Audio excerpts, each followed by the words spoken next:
In a packed courtroom in downtown Chicago on a cold January morning in 2025, 85 years, sir. 17-year-old Marcus Taylor sat quietly as the judge prepared to announce his sentence.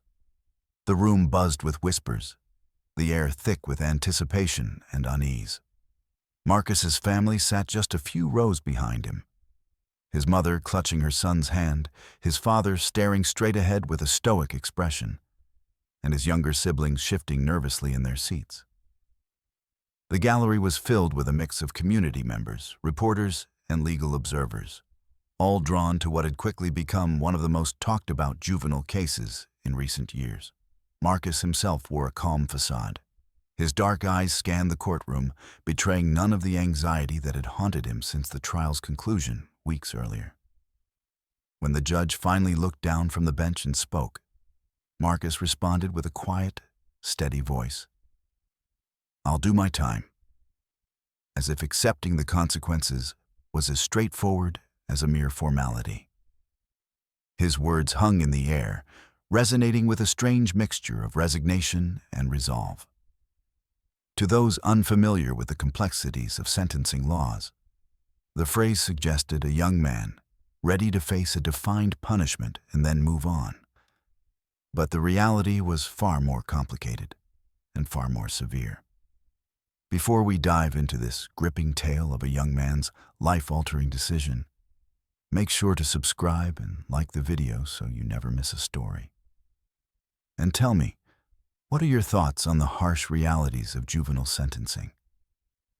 As the judge began to deliver the sentence, the courtroom's atmosphere shifted palpably.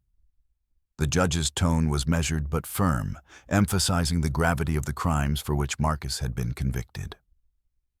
One by one, the sentences attached to each charge were read aloud. Armed robbery with a firearm, aggravated assault, gang-related criminal activity, and several counts of weapon possession. Each carried mandatory minimums, and crucially, the judge specified that these terms would be served consecutively rather than concurrently.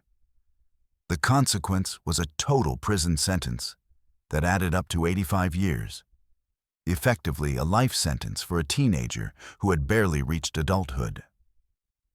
The words hit the room like a thunderclap.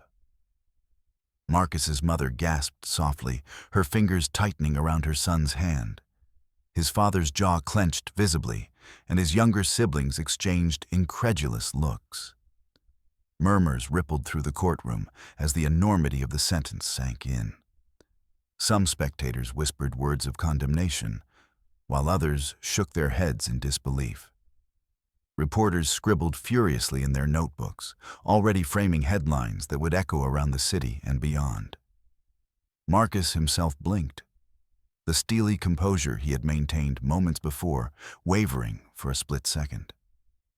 His lips pressed into a thin line. His earlier calm gave way to a flicker of panic that he quickly suppressed. The judge's final words, the official declaration of the 85-year sentence, felt like an anchor, dragging the weight of a lifetime behind them. For a boy who had once imagined a future beyond the streets that shaped him, this was a sentence that shattered every hope of freedom. The public reaction was immediate and intense. Local news outlets broadcast live from outside the courthouse, interviewing community leaders, legal analysts, and residents. Opinions diverged sharply. Some praised the judge's decision as a necessary measure to protect public safety and serve justice for victims. Others decried it as excessively harsh, highlighting Marcus's youth and the potential for rehabilitation. Social media exploded with debates about juvenile sentencing, raising questions about whether the justice system was too unforgiving to young offenders. Inside the courtroom, the defense attorney, Lisa Monroe, stood somberly by Marcus's side. Throughout the trial, she had argued passionately for leniency, emphasizing Marcus's age, background, and lack of a significant criminal history prior to the incidents in question. She had presented expert testimony about adolescent brain development and the capacity for change, hoping to sway the judge toward a more rehabilitative sentence. But those efforts had been met with resistance, especially from the prosecution, who painted Marcus as a dangerous figure whose actions required a stringent response. As the courtroom slowly emptied, family members gathered around Marcus, offering whispered words of comfort. He nodded in response, but the shock of the sentence was undeniable. 85 years, he muttered under his breath, the number echoing in his mind like a sentence without end. He had expected to serve some time, perhaps a few years, maybe even a decade. But a sentence longer than most people's entire adult lives was something else entirely. The judge's decision to impose consecutive sentences rather than concurrent ones was pivotal. It meant Marcus would serve each sentence back to back, not simultaneously, eliminating any realistic chance of release during his lifetime. This legal nuance was lost on many in the courtroom, but later became a central point in public discourse and appeals.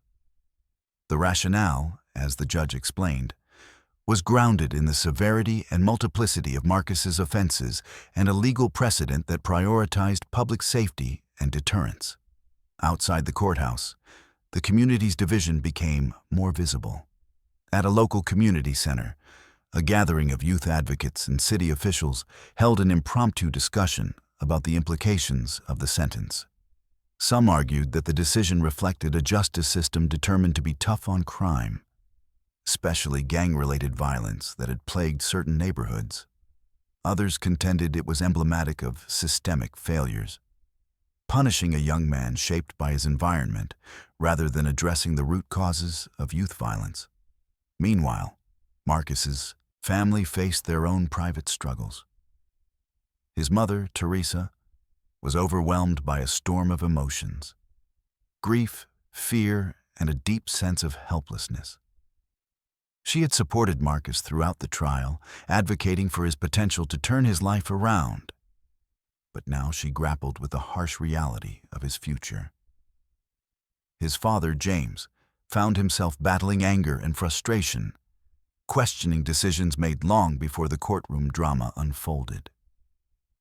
The siblings, too young to fully understand, sensed the tension and loss permeating the household. For Marcus, the courtroom sentence marked the beginning of a new chapter, a life confined behind bars, far removed from the hopes and dreams he once held. Yet, in his final moments in the courtroom, there was a flicker of determination beneath his fear. "I'll do my time," he had said. Those words, simple yet profound, encapsulated a young man's reluctant acceptance of a harsh sentence, but also hinted at a resilience that would be tested in the years to come. The 85-year sentence sent ripples far beyond the courthouse walls, igniting conversations about the justice system's treatment of juvenile offenders. Marcus Taylor's case became a focal point for debates on sentencing reform, juvenile rehabilitation, and the balance between punishment and mercy. But inside the courtroom that day, beneath the legal jargon and public spectacle, was a teenager confronted with a future that few could imagine enduring, and a family forever changed by the weight of justice. In the sterile confines of a holding cell just hours after the sentencing, the weight of the judge's words began to press down on Marcus Taylor with an unforgiving intensity. The calm composure he had maintained in the courtroom evaporated, replaced by a rising tide of panic and disbelief. Alone, save for the dull hum of fluorescent lights and the distant echoes of footsteps in the corridor, Marcus sat on the cold bench, his mind racing in chaotic loops. 85 years, he whispered repeatedly, the number twisting in his throat like a bitter pill. The reality of a sentence that spanned beyond a lifetime, a sentence that could only be measured in decades rather than years, struck him like a physical blow. It was a future where freedom was not just distant. It was almost inconceivable. In this moment, the boy who had faced the charges with a brittle bravado was confronted with the impossibility of his new reality. His breathing grew shallow, his fingers trembling as he clasped his hands tightly together. How can this be real? He murmured to himself, eyes darting to the barred window that barely let in a sliver of the gray winter sky. He thought of his family, their faces, their hope, their faith, and wondered how to carry this burden without breaking them. The judge's sentence had not just sentenced Marcus. It had sentenced them all to a lifetime of waiting and sorrow. Back in the courtroom, the judge's pronouncement had set off a flurry of questions and confusion, particularly from Marcus himself. During those tense moments, his voice had cracked with disbelief as he repeatedly asked, 85 years? Is there no parole? No chance for early release? His defense attorney, Lisa Monroe, had attempted to explain the complexities of the sentencing structure, outlining how mandatory minimums and the decision for consecutive terms combined to create such a staggering total.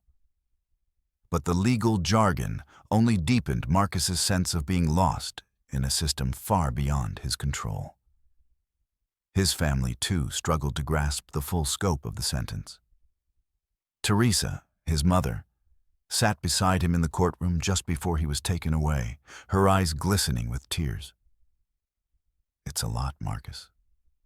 But you're not alone," she whispered, trying to inject some hope into a conversation overshadowed by despair. His father, James, had been less vocal, but no less shaken, his usual stoicism giving way to moments of visible anguish. The siblings, young and confused, clung to their mother, sensing the shift in the air, but unable to understand its magnitude. In the hours that followed, the lawyer and family members worked feverishly to break down the sentence for Marcus, attempting to frame it in terms he could manage. They spoke cautiously about the possibility of appeal and the slim chances of sentence reduction. Yet every explanation seemed to underscore the harshness of the punishment rather than alleviate it. Marcus's initial disbelief morphed into a gnawing fear, the realization sinking in that the sentence was not a temporary setback, but a permanent upheaval. The psychological toll began to manifest quickly. In the small, stark room where he was held, Marcus paced in restless circles, his mind flitting between memories of his past and the uncertain void ahead. He replayed moments from the trial, the testimonies, the arguments, the faces in the courtroom, and found himself haunted by the knowledge that the verdict was irrevocable. Sleep eluded him, and when exhaustion finally overtook his body, his dreams were fragmented and restless, filled with shadows of confinement and lost time. A corrections officer assigned to transport Marcus later described him as a boy breaking apart, noting how the teenager's usual guarded demeanor gave way to visible panic. He kept asking how he could survive so many years locked up. The officer recounted. It was clear he hadn't fully processed what was happening yet. Marcus's case, already a high-profile example of juvenile sentencing, now illustrated the profound psychological impact of extreme punishments on young minds unprepared for such finality. The defense team, aware of the emotional turmoil their client faced, arranged for a prison counselor to meet with Marcus at the earliest opportunity. The counselor, a seasoned professional in juvenile corrections, recognized the signs of acute stress and despair. In their initial sessions, Marcus oscillated between silence and bursts of anger, struggling to articulate the depth of his fear and frustration. "It's like my life is over before it even began," he confessed during one session, voice barely above a whisper. The counselor worked to provide coping strategies, emphasizing the importance of mental resilience and the possibility, however faint, that the future might hold some measure of hope. But the counselor also acknowledged the limitations of such interventions in the face of a sentence designed to remove any realistic prospect of release. Marcus, caught between youthful hope and crushing despair, wrestled with these conflicting emotions daily. Meanwhile, discussions among legal experts, advocates, and mental health professionals began to surface in public forums and media reports. Many highlighted Marcus's psychological response as emblematic of a broader issue: the impact of long-term incarceration on adolescent development. Studies cited in these conversations pointed to the devastating effects of isolation, hopelessness, and trauma on young offenders sentenced to extreme terms. Marcus's visible breakdown became a case study in the urgent need for sentencing reform and improved mental health support within the juvenile justice system.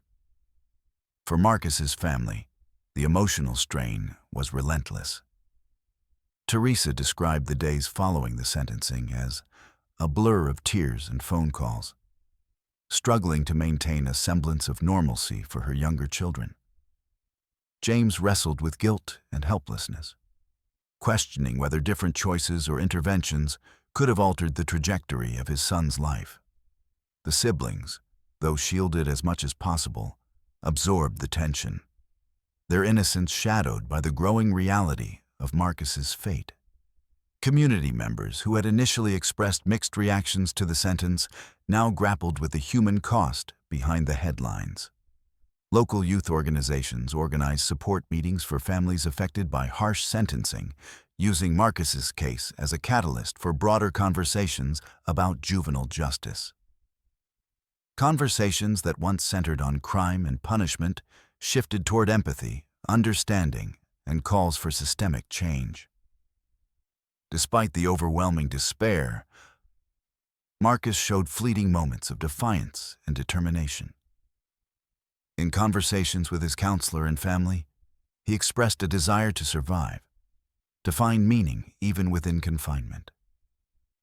"I don't want to just do time," he said quietly. "I want to find a way to live through it."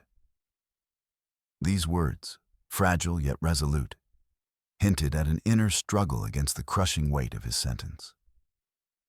As days turned into weeks, Marcus's initial panic gradually evolved into a complex blend of resignation and guarded hope. Yet the shadow of that first night, the moment when the sentence truly sank in, remained a defining point in his young life. It was the moment the abstract number became a lived reality, a stark sentence not just to imprisonment, but to the loss of the future he had once imagined. In the months following the sentencing, Marcus's story continued to ripple through the community and legal circles. His struggle with denial and despair underscored the human consequences of extreme juvenile sentencing. A reminder that behind every case number and legal brief, there is a young life irrevocably altered by the justice system's reach. Marcus Taylor's 85-year sentence was the culmination of a series of serious crimes that had captured the attention of Chicago's law enforcement and community alike.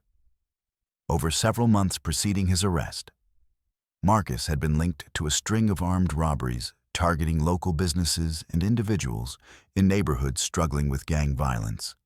The offenses were not isolated incidents, but part of a broader pattern that prosecutors argued demonstrated a dangerous escalation in both frequency and severity.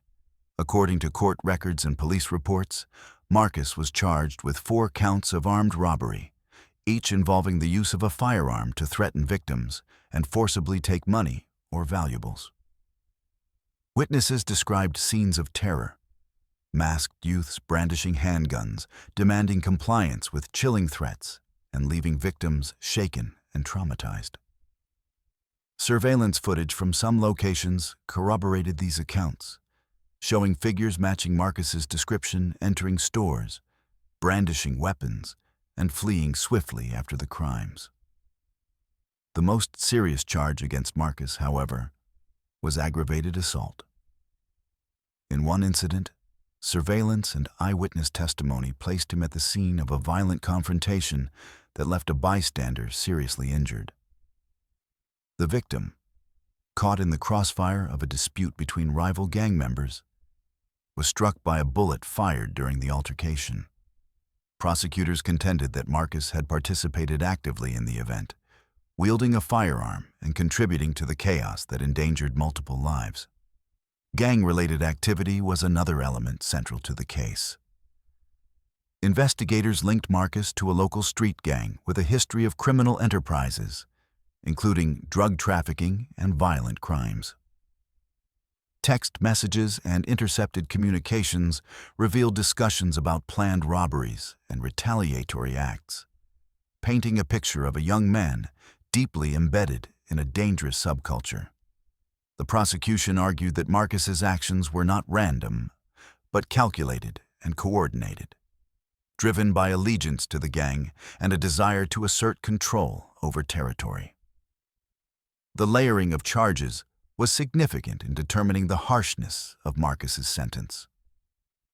Each robbery count carried a mandatory minimum sentence, as did the aggravated assault and weapons charges.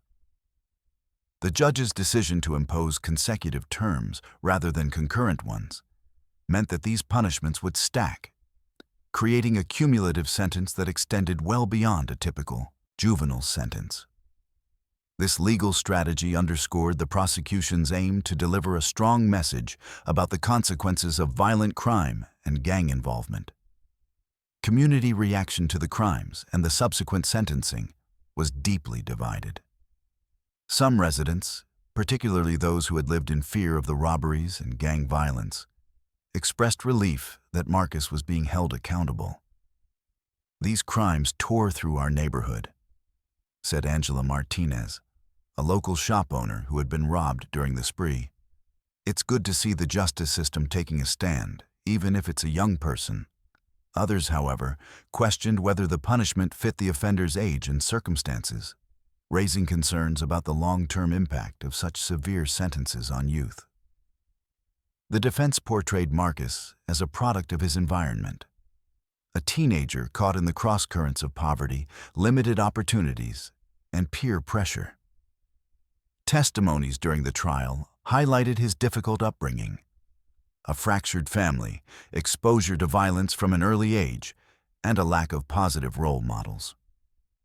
Defense attorneys argued that while Marcus had made serious mistakes, his youth and potential for rehabilitation warranted a sentence focused on treatment rather than prolonged incarceration.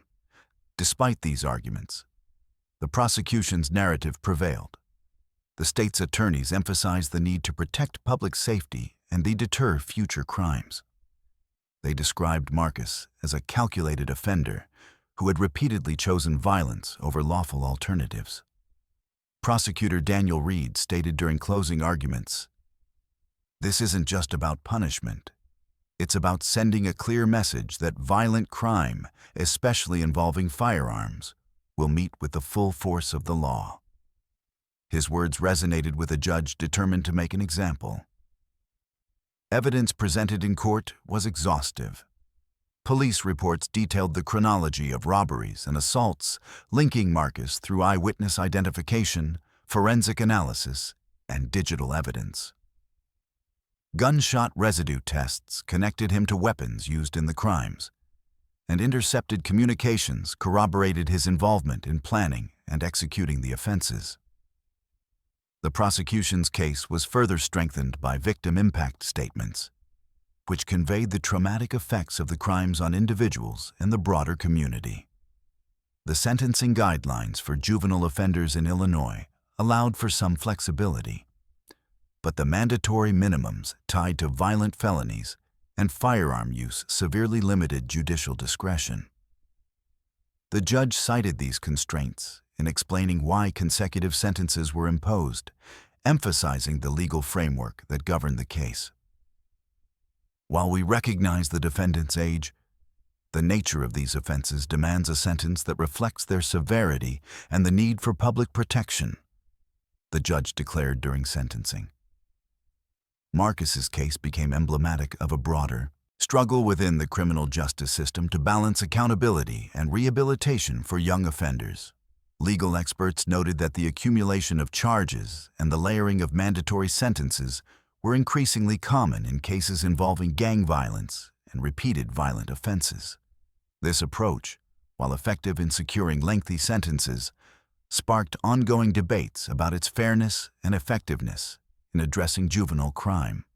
Community organizations and juvenile justice advocates voiced concerns that harsh sentencing policies risked entrenching cycles of incarceration and failed to address the underlying social issues contributing to youth involvement in crime. They argued for alternative approaches focused on intervention, education, and support services designed to break the cycle before it escalated to violence. Marcus's case highlighted these tensions, serving as a point of reflection for policymakers and activists alike. Meanwhile, Marcus's defense team prepared to challenge the sentence through appeals and petitions for reduction, focusing on mitigating factors like his age, background, and potential for change.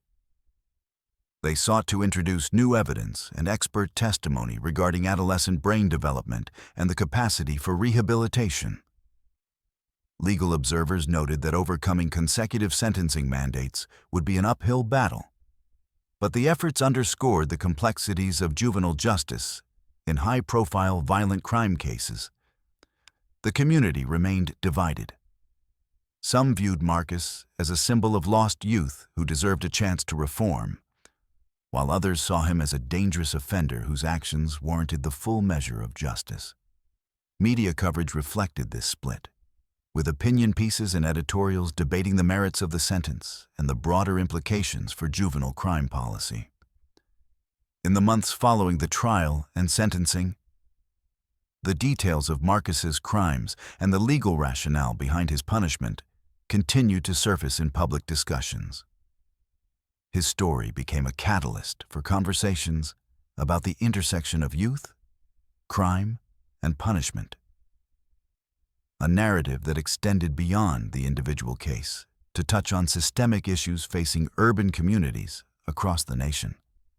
As Marcus faced the consequences of his actions, the community wrestled with questions of justice, safety, and the possibility of redemption for its youngest members. The courtroom was tense as the judge outlined the legal reasoning behind the unprecedented sentence handed down to Marcus Taylor. The decision to impose multiple consecutive terms, resulting in a total of 85 years, was the culmination of careful judicial consideration and adherence to Illinois sentencing statutes. The judge's explanation went beyond simply affirming the sentence. It sought to clarify the rationale behind ordering consecutive sentences rather than allowing them to run concurrently, a choice that dramatically extended Marcus's time behind bars. Presiding Judge Eleanor Simmons began by acknowledging the gravity of sentencing a juvenile to what was effectively a life term. "I am fully aware of the defendant's age and the implications such a sentence carries," she stated solemnly. However, the nature and multiplicity of the offenses committed are of such severity that the law compels a sentence that reflects both the harm caused and the need to protect the community. Her words underscored the balancing act the court faced, weighing Marcus's youth against the seriousness of his crimes. The prosecution, led by Assistant State's Attorney Daniel Reed, had vigorously argued for consecutive sentences, emphasizing the dangerousness of Marcus's actions. In court filings and during the sentencing hearing, Reed portrayed Marcus as a repeat offender whose pattern of violence presented an ongoing threat. Each offense was a deliberate act of violence, Reed argued. Allowing these sentences to run concurrently would diminish the real impact of these crimes on the victims and the community. He stressed that the law's mandatory minimums were designed to impose appropriate punishment and serve as a deterrent.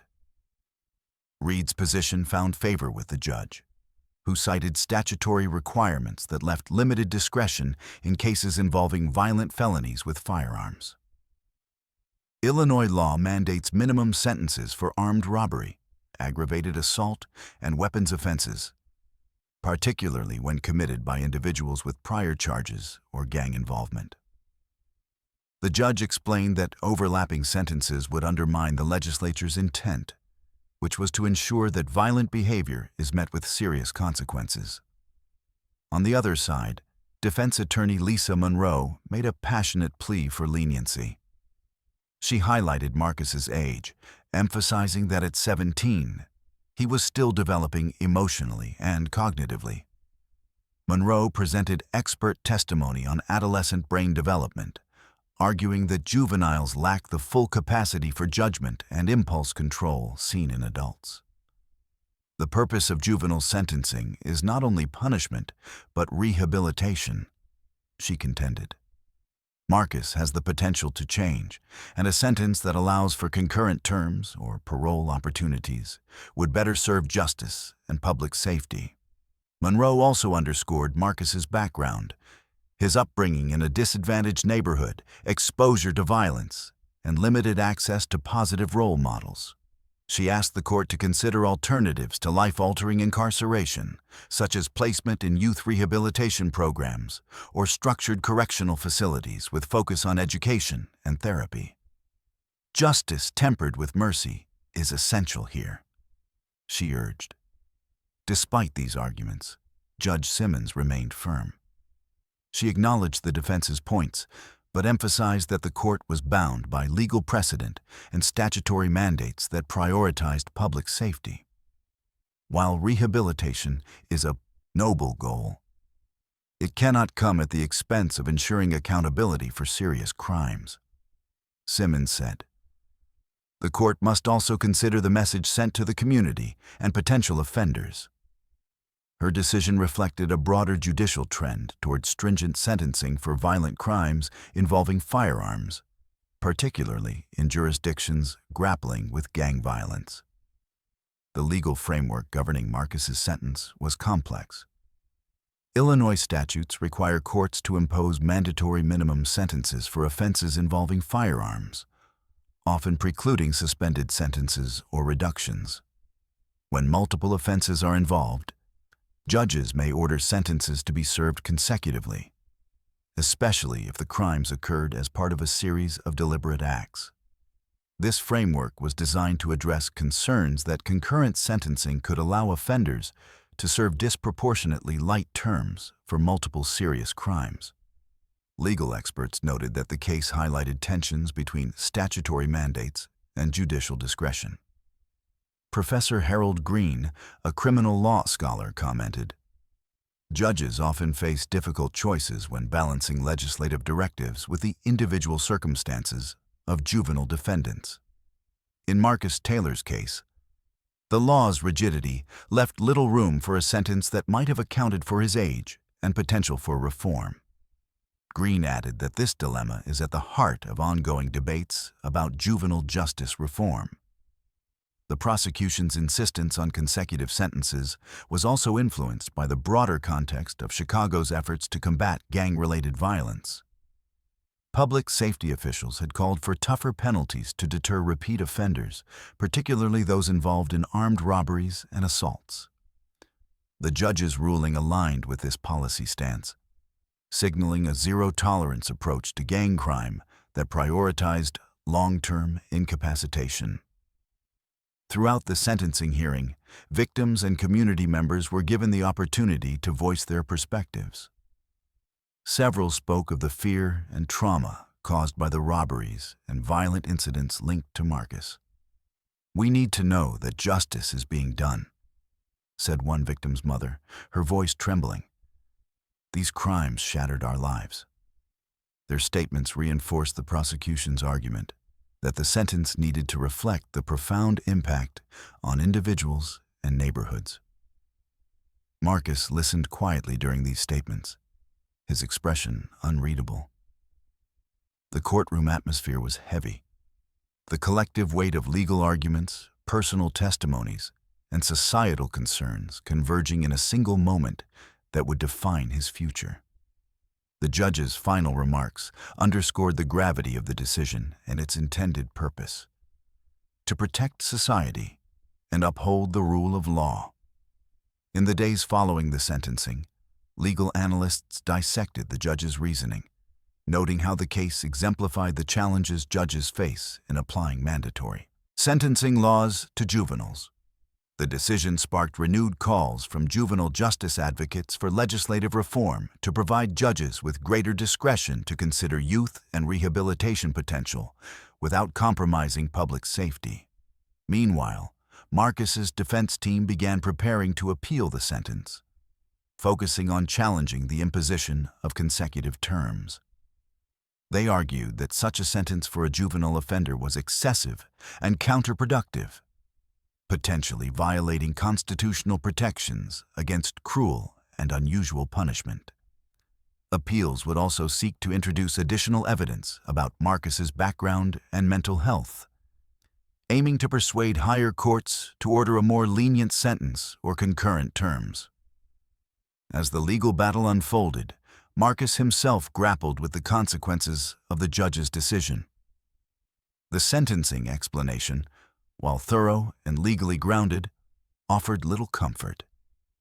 It reinforced the stark reality that his youth and potential for change were overshadowed by the severity of his crimes and the legal framework that mandated harsh punishment. For the community, the judge's explanation was both reassuring and unsettling. Some saw it as a necessary affirmation that serious crimes would be met with serious consequences, a stance they hoped would deter future violence. Others worried that the rigidity of the law left little room for mercy, especially for young offenders who might benefit from rehabilitation and second chances. The case of Marcus Taylor thus became a flashpoint in the ongoing debate over juvenile justice policy, highlighting the tension between the goals of punishment and rehabilitation, the limits of judicial discretion, and the broader societal imperative to balance individual potential with public safety. As appeals and discussions continued, the sentencing explanation remained a defining moment in the story of a young man whose future was irrevocably shaped by the weight of the law. The days following his sentencing marked the beginning of a profound and painful transformation for Marcus Taylor. Once composed and seemingly resigned, the reality of an 85-year sentence began to erode his defenses, exposing layers of despair, anger, and isolation that no one had fully anticipated. Within the walls of the juvenile detention center where he was first placed, Marcus grappled with the crushing weight of a future that stretched endlessly before him, a future defined by confinement rather than freedom. Initially, Marcus attempted to maintain a semblance of control, retreating inward and minimizing contact with others. But the psychological toll was swift and severe. He found himself haunted by the enormity of the sentence, questioning how a teenager could endure decades behind bars. The notion that he would likely never see his family again, never experience milestones like graduation, marriage, or parenthood, settled over him like a suffocating fog. The detachment that had shielded him in court gave way to a raw vulnerability that few witnessed. Prison counselors soon observed these changes and reached out to offer support. One counselor, Maria Lopez, recalled their first meeting vividly. "Marcus was quiet, almost withdrawn," she said. "He didn't want to talk much. But when he did, it was clear he was struggling with more than just the sentence. He was wrestling with lost hope." Sessions with Lopez became a tentative lifeline, a rare space where Marcus could express fears and frustrations that had no outlet elsewhere. During these sessions, Marcus oscillated between silence and emotional outbursts. He spoke of feelings of hopelessness, questioning whether life had any meaning behind bars. "I'm just a kid," he said during one meeting, voice trembling. "How am I supposed to live through this? How do you live when your future is taken away?" His words revealed a profound sense of loss, not just of freedom, but of identity and self-worth. Lopez and other mental health professionals worked to provide coping mechanisms aimed at fostering resilience. They encouraged Marcus to focus on small goals, such as completing educational programs or participating in counseling groups, as a way to reclaim some agency over his life. These efforts were met with varying degrees of success.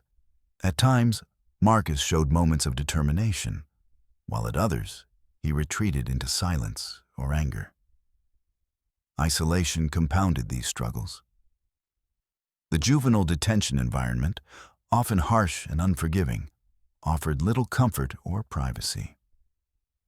Marcus faced the daily reality of confinement alongside other young offenders, many of whom were grappling with their own traumas and frustrations. The atmosphere was tense, and the risk of violence or intimidation was ever present.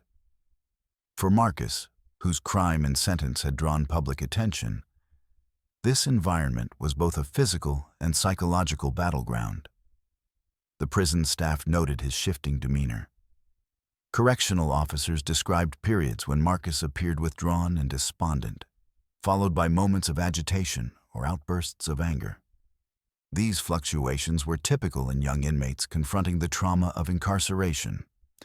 But for Marcus, the severity of his sentence intensified these responses. Staff members expressed concern about his mental health, but were constrained by the limitations of the facility's resources. Meanwhile, Marcus's family wrestled with their own emotional turmoil. Teresa, his mother, visited regularly, though each visit was tinged with pain and uncertainty. She described these encounters as bittersweet, precious opportunities to connect, yet reminders of the physical and emotional distance growing between them. "I try to be strong for him," she said, "but it breaks my heart to see my son like this, lost and scared." His father, James, struggled with feelings of guilt and helplessness, while his younger siblings coped with confusion and fear about their brother's future. The family's emotional struggles were mirrored in the community, where the case continued to spark debate. Supporters of harsh sentencing pointed to Marcus's dangerous actions and the need to protect the public. Others, including youth advocates and mental health professionals, highlighted the psychological damage wrought by such lengthy sentences on adolescents. They argued that Marcus's deteriorating mental state was a tragic consequence of a system that prioritized punishment over rehabilitation. In legal circles, mental health experts weighed in on Marcus's case as emblematic of a broader crisis. Dr. Elaine Harper, a psychologist specializing in juvenile offenders, explained, "Adolescents do not have the same coping mechanisms as adults. When faced with extreme sentences, the psychological impact can be devastating, leading to depression, anxiety, and even suicidal ideation. The system often lacks adequate support services to address these needs." Harper's comments underscored the gap between sentencing policies and the realities of youth incarceration. Within the detention center, Marcus was offered educational programs aimed at providing structure and purpose. He enrolled in classes to earn his GED, a small but significant step toward reclaiming some sense of normalcy. These programs also served as a distraction from the bleakness of his sentence. However, progress was uneven. Marcus struggled with concentration and motivation, weighed down by the persistent shadow of his future. Counseling sessions continued to be a vital outlet. Over time, Marcus began to open up more, sharing insights into his past and his hopes, however faint, for the future. He spoke of dreams interrupted, of a life he once imagined, but now seemed out of reach. "I want to believe I can be more than this," he confided. "But every day feels like a battle to hold on to that belief." Despite these moments of hope, the psychological toll remained evident. Marcus experienced bouts of despair, sometimes withdrawing completely and refusing to eat or participate in activities. Staff monitored him closely during these periods, aware of the risks posed by severe depression in incarcerated youth.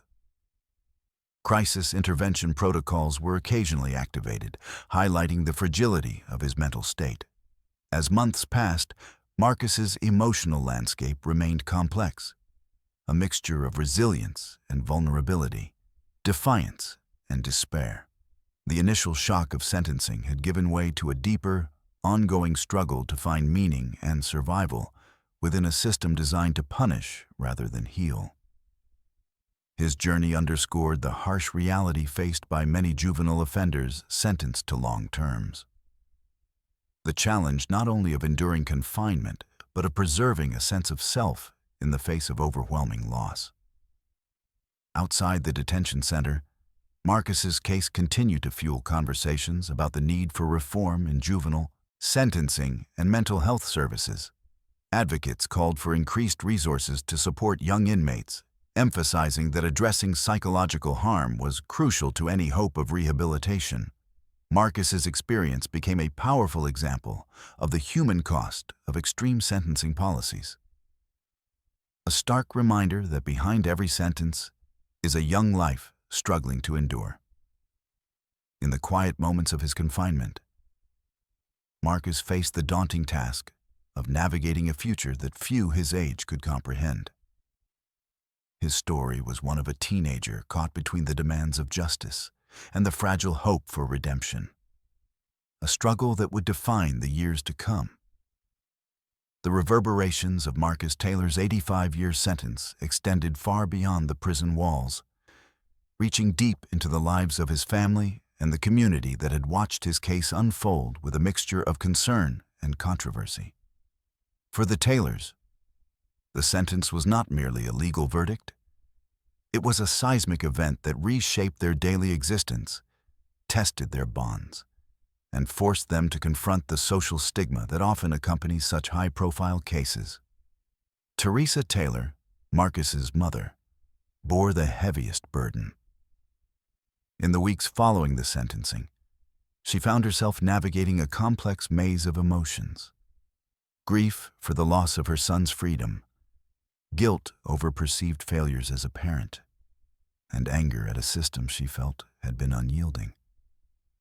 Each visit to the detention center was both a lifeline and a reminder of the distance growing between them. "I feel like I'm losing him every day," she confessed in a rare moment of vulnerability. It's hard to hold on to hope when the world has turned so dark for us all. James Taylor, Marcus's father, responded differently, but no less painfully. His usually stoic demeanor gave way to moments of visible frustration and despair. He struggled with feelings of helplessness, haunted by questions about what could have been done differently. "I keep thinking, if I had been there more, or if we had made different choices, maybe things would be different," he admitted. Yet, the reality of the sentence left little room for such reflections to offer solace. Marcus's younger siblings, caught in the crossfire of their brother's legal battles and incarceration, faced their own challenges. Friends and classmates reacted to the news in ways that ranged from sympathy to judgment, leaving the children grappling with confusion and isolation.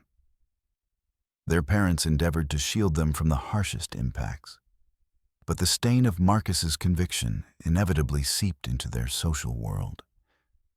Teachers and neighbors sometimes whispered, and the family's once close-knit community began to fracture under the weight of public scrutiny. The Taylors also encountered a broader social stigma linked to Marcus's association with gang-related crimes. In neighborhoods already marred by violence and economic hardship, the family's reputation suffered. Some community members distanced themselves, wary of being linked to the family of a convicted felon. Others, however, rallied around them, recognizing the systemic issues that had contributed to Marcus's path. Local faith leaders and youth advocates reached out, offering support and emphasizing the need for compassion and understanding. Within the community, the case sparked a wider debate about juvenile justice, punishment, and redemption. Some residents applauded the harsh sentence as a necessary step to curb gang violence and protect vulnerable neighborhoods. "We can't allow kids to get away with this kind of behavior," said a local shop owner affected by the robberies. the sentence sends a clear message about consequences. This perspective was echoed by law enforcement officials who praised the judicial system's firm stance. Conversely, a significant portion of the community expressed concern that the sentence was disproportionately severe for a teenager. Youth organizations and social workers pointed to Marcus's background, a product of poverty, violence, and limited opportunities, as factors that demanded a more rehabilitative response. Punishment without support only perpetuates the cycle, argued Maria Jenkins, director of a local youth outreach program. We need to invest in prevention and healing, not just incarceration. These divergent views created palpable tensions in neighborhoods already grappling with economic and social challenges. Town hall meetings and community forums became venues for heated discussions, with parents, activists, law enforcement, and policymakers debating the best path forward. Marcus's case became a symbol of the broader struggles facing urban centers.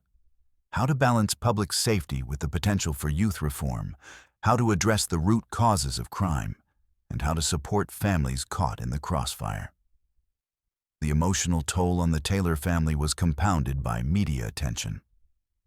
Local and national reporters covered the case extensively, often focusing on the sensational aspects of the crime and the severity of the sentence. While some coverage was empathetic, highlighting Marcus's youth and potential for change, other reports painted him as a hardened criminal. This media scrutiny intensified the family's sense of isolation and vulnerability. Despite these challenges, the Taylors sought ways to cope and find meaning amid the turmoil. They engaged with support groups for families of incarcerated youth, where shared experiences provided a measure of comfort and guidance. These networks became crucial in helping them navigate the complex legal and emotional landscape that surrounded Marcus's case. Through these connections, they encountered others facing similar struggles, fostering a sense of solidarity and resilience. Community organizations also stepped in to offer assistance. Faith-based groups organized prayer vigils and counseling services, while youth advocates worked to raise awareness about the impacts of harsh sentencing on families. These efforts aimed not only to support the Taylors, but also to advocate for systemic change in the juvenile justice system. Marcus's case became a rallying point, galvanizing efforts to address the social determinants of youth crime and the consequences of extreme punishment. The strain on family relationships was undeniable. Teresa and James's marriage was tested by the weight of their son's sentence and the public scrutiny that accompanied it. Siblings struggled with feelings of abandonment and confusion, and the emotional distance between family members grew as each coped in their own way. Yet, amidst the hardship, moments of unity and love persisted, a testament to their determination to hold the family together. In the broader community, Marcus's sentence ignited conversations about responsibility and redemption. Some questioned whether society was doing enough to prevent youth from entering the criminal justice system in the first place. Schools and social services faced increased pressure to provide support and intervention programs, while policymakers grappled with calls for reform that balanced punishment with rehabilitation. The community's division was reflected in local politics, where elected officials navigated competing demands from constituents advocating for safety and those urging compassion and reform. Marcus's case became a touchstone in debates over sentencing laws, juvenile detention policies, and funding for social services. As these discussions unfolded, the human story behind the headlines, the Taylor family's ordeal, remained a poignant reminder of the real lives affected by legal decisions. Through it all, the Taylors' journey revealed the profound ripple effects of extreme juvenile sentencing. Marcus's punishment extended beyond his personal fate, touching the emotional fabric of his family and the social fabric of his community. Their story highlighted the complexities of justice in a world where the lines between crime, punishment, and compassion are often blurred. In the quiet moments away from public eyes, Teresa reflected on the challenges ahead. "We have to find a way to keep going," she said softly.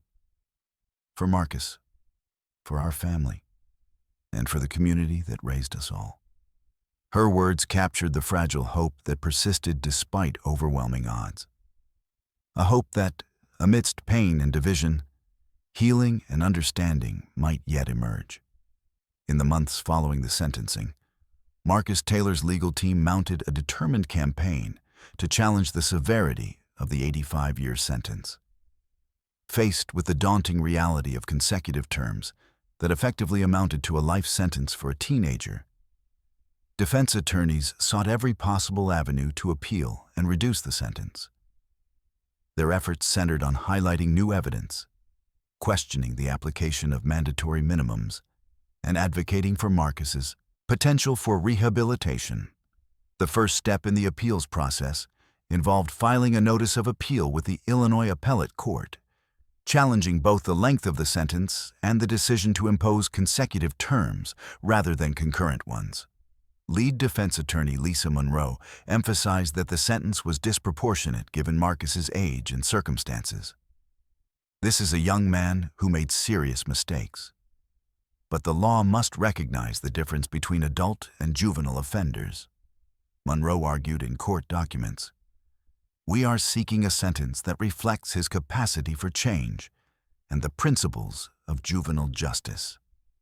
Central to the appeal was the argument that the consecutive sentencing violated constitutional protections against cruel and unusual punishment, especially when applied to juveniles. Legal experts cited recent precedents from the U.S. Supreme Court, which had ruled against mandatory life without parole sentences for juveniles in several landmark cases. Monroe's team contended that an 85-year sentence, while not technically life without parole, was effectively the same given Marcus's age and statutory parole restrictions. To bolster their case, the defense sought to introduce new expert testimony on adolescent brain development and the potential for rehabilitation. Dr. Karen Ellis, a neuropsychologist specializing in juvenile offenders, submitted a detailed report explaining how developmental science demonstrated that teenagers' decision-making capacities were not fully matured, and that many young offenders could reform given appropriate intervention. Punitive sentencing that ignores these factors fails both justice and public safety, Ellis stated in her report. The defense also uncovered new evidence regarding Marcus's background and the circumstances leading to his offenses. Social workers and psychologists who had worked with Marcus provided additional context about his exposure to trauma, poverty, and limited educational opportunities. They argued that these factors were not fully considered during the original sentencing, and that a more holistic view of Marcus's life warranted a reconsideration of his sentence. Despite these efforts, the appellate process was arduous and fraught with challenges. Prosecutors vigorously opposed the appeals, maintaining that the sentence was appropriate and legally sound. Assistant State's Attorney Daniel Reed argued that the consecutive sentences were mandated by statute and that the judge had properly exercised discretion in imposing them. "The community demands accountability for violent crimes," Reed asserted. "The law provides clear guidance, and the trial court's sentence reflects that." The appellate court hearings were closely watched by legal observers and the public. Transcripts revealed intense debates over the interpretation of sentencing laws and constitutional protections. Judges questioned both sides, probing the nuances of juvenile justice and statutory mandates. The defense underscored the need for sentencing flexibility to account for youth and potential for reform, while the prosecution emphasized legislative intent and public safety concerns. Legal analysts noted the slim chances of success given the rigidity of Illinois' mandatory sentencing laws, but also acknowledged the importance of raising these issues in higher courts. These appeals don't just affect one defendant, said criminal justice scholar Professor Harold Green. They challenge the broader system and could influence future cases involving juveniles sentenced as adults. Parallel to the formal appeals, Monroe's team filed petitions for sentence reduction, seeking clemency or reconsideration based on Marcus's behavior and progress in detention. They highlighted his participation in educational programs, counseling, and efforts to rehabilitate himself. These petitions aim to humanize Marcus and present him not merely as a convicted felon, but as a young man striving to change despite overwhelming odds. Throughout this process, Marcus remained engaged, meeting with his attorneys whenever possible and expressing cautious hope. "I want to believe there's a chance," he told Monroe during one visit. "I'm trying to do better. I just want someone to see that." His words reflected a fragile optimism, tempered by the harsh realities of the legal system. The appeals and petitions also sparked public discussion about the fairness of sentencing juveniles to extreme terms. Advocates for reform seized the moment to call for changes in laws that mandated lengthy sentences without sufficient room for judicial discretion. Community forums and media outlets debated the balance between punishment and rehabilitation, and Marcus's case became emblematic of the broader struggle to reform juvenile justice. Yet, the process was slow, and every new hearing or filing brought with it renewed stress for Marcus and his family. Teresa and James Taylor followed developments closely, clinging to the hope that their son's sentence might be reduced. Supporters rallied around the family, organizing fundraising efforts to cover legal fees and raising awareness about the case's significance. The legal battle also revealed the emotional toll on Marcus. The uncertainty of the appeals, combined with the isolation of incarceration, weighed heavily on him. Counselors noted fluctuations in his mood, from hopefulness to despair, mirroring the ups and downs of the legal process. They worked to provide support and encourage resilience, emphasizing that each step forward, no matter how small, was vital. As the appeals proceeded through the courts, the case attracted attention from juvenile justice reform groups nationwide. Organizations highlighted Marcus's story in campaigns advocating for sentencing guidelines that better reflect adolescent development and the potential for rehabilitation. His case became a rallying point for those pushing for legislative changes to reduce harsh mandatory sentences for youth offenders. Within the legal community, Marcus's appeals contributed to ongoing debates about how best to balance public safety with the rights and futures of juvenile offenders. Judges, attorneys, and policymakers grappled with the complexities of applying adult sentencing frameworks to teenagers, recognizing that cases like Marcus's challenged traditional notions of justice. While the outcome of the appeals remained uncertain, the process itself underscored the profound challenges faced by young offenders sentenced to extreme terms. For Marcus, each hearing represented not just a legal battle, but a fight for the possibility of a future beyond incarceration.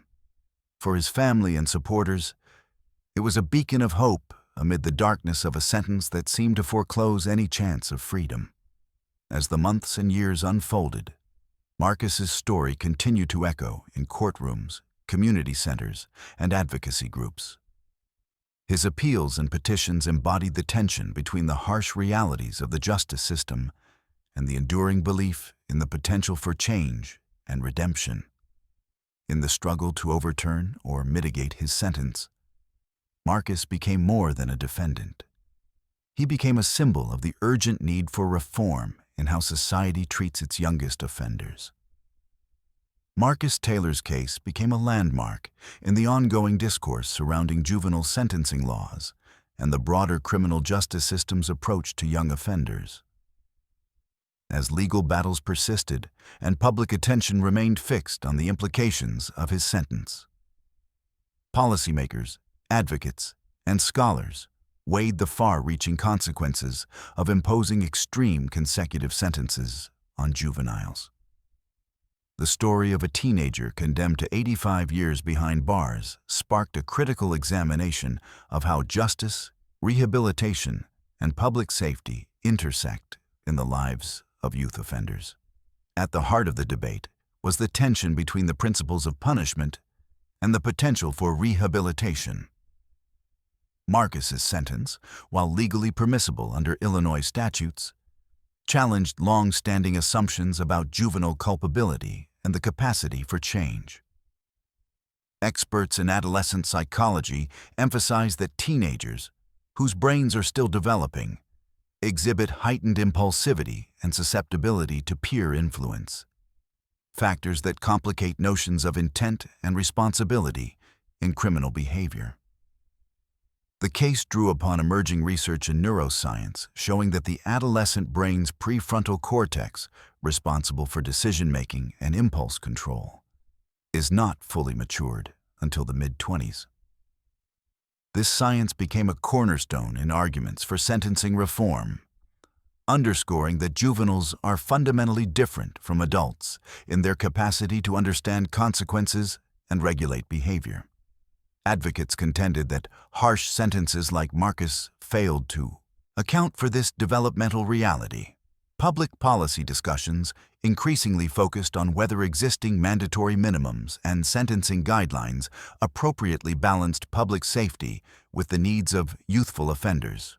Lawmakers grappled with questions about the flexibility judges should have in considering age, background, and potential for rehabilitation when imposing sentences. Some argued for expanded use of alternatives to incarceration, such as community-based programs, education, and mental health services, designed to redirect youth away from criminal trajectories. Marcus's case highlighted the limitations and unintended consequences of rigid sentencing structures that prioritize punishment over reform. Critics argued that lengthy sentences for juveniles often resulted in psychological harm, increased recidivism, and the loss of productive years that could otherwise contribute to society. They pointed to data indicating that rehabilitation-focused approaches yielded better outcomes for both offenders and communities. At the same time, voices from victims' advocacy groups and public safety officials emphasized the need for accountability and protection from violent crime. They cautioned against policies perceived as lenient, stressing that communities affected by gun violence and gang activity demand justice and deterrence. This dynamic underscored the complexity of balancing competing interests in shaping juvenile justice policy. The media coverage of Marcus's case played a significant role in shaping public perception and discourse. News stories and opinion pieces delved into the human dimensions of his sentence, the loss, the family's pain, and the psychological toll, while also exploring the legal and ethical questions it raised. The narrative moved beyond a singular crime to illuminate systemic issues facing youth offenders nationwide. Community organizations and reform advocates seized upon Marcus's story to galvanize support for legislative changes. Campaigns called for the elimination or modification of mandatory minimum sentences for juveniles, increased funding for rehabilitation programs, and enhanced training for judges on adolescent development. Marcus became a symbol not only of the flaws in the system, but also of the possibility for change. Legal scholars debated the constitutionality and morality of extreme juvenile sentencing. Some argued that such sentences risked violating the Eighth Amendment's prohibition against cruel and unusual punishment, especially in light of evolving standards of decency and scientific understanding. These debates influenced court decisions and legislative proposals at both state and federal levels. Marcus's family remained active in advocacy efforts, sharing their story to humanize the abstract issues.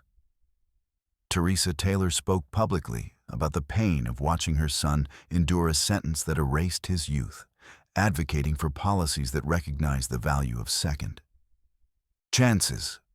Their involvement brought a personal dimension to the policy debates, reminding legislators and the public that the consequences of sentencing decisions ripple through families and communities.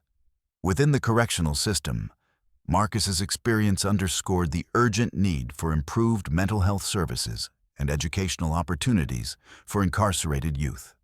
His psychological struggles highlighted gaps in support that, if addressed, might mitigate the harms of long-term confinement. Prison officials and reform groups collaborated on initiatives aimed at creating environments more conducive to rehabilitation. As the years passed, Marcus's case continued to influence conversations about juvenile justice reform. It became a reference point in legal briefs, academic articles, and policy discussions, an example of the challenges and complexities inherent in sentencing youth offenders. The ongoing dialogue reflected society's evolving understanding of justice, accountability, and the possibility of redemption. For Marcus himself, the broader implications of his case were a distant echo compared to the immediate realities of daily life behind bars. Yet, his story transcended his confinement, serving as a catalyst for change and a poignant reminder of the human cost embedded in the justice system's decisions. His journey illuminated the urgent need to reconcile the demands of law with the developmental realities of youth. In communities across the nation, Marcus's case fueled efforts to rethink how society approaches juvenile crime, balancing the imperative to protect the public with the recognition that young offenders have unique potential for growth. Policymakers, advocates, and citizens grappled with the question of how to create a system that is just, compassionate, and effective. Ultimately, Marcus Taylor's story stands as a testament to the profound complexities at the intersection of youth, crime, and justice. It challenges society to consider not only the consequences of punishment, but also the possibilities of transformation. His case remains a catalyst for ongoing reflection and reform, a stark illustration of the human stakes involved in decisions that shape the lives of young offenders and the communities to which they belong.